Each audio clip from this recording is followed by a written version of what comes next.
Ресетот на правосудството, државниот обвинител го почна со ново лого. На брифингот со новинарите, на кој најмногу се зборуваше за лого и за нови банери, најмалку се кажа за случаите од висока корупција, кои што со години фаќаат прашина во обвинителските фиоки, модуларните болници, аферата со набавката на вакцините во ковид пандемијата, следењето на премиерот Мицкоски во предизборието и за еден куп други случаи, се уште нема обвинителска одлука. Савевски запрашан дали пронашол некој од 80 кривични пријави за коруптивни случаи доставени до обвинителството, рече дека не знае од каде на премиерот му се тие информации. Тој вели дека на ниту еден обвинител нема да му наложи како да постапува само поради јавно прозивање, но формирал тимови кои што вршат контроли на старите предмети.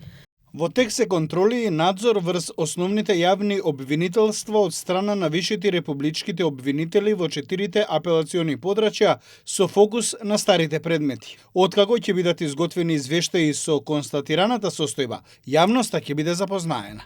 Савевски од една страна упати апел до обвинителите да водат економични постапки со помалку вештачења, а од друга страна ја поддржа одлуката за запирањето на постапката за случајот Мазот, велејќи дека било добро што обвинителката вештачела, бидејќи тоа открило дека немало основ за кривичен прогон.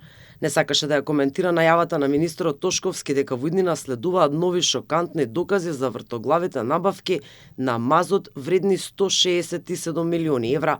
Не одговори ниту за случајот со Артан Груби и сомнителната злоупотреба од 8 милиони евра државни пари во државна лотарија.